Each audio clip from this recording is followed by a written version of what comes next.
కల్పన కలిగిన మది భావం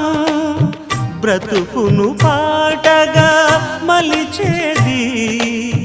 మనసున కదిలిన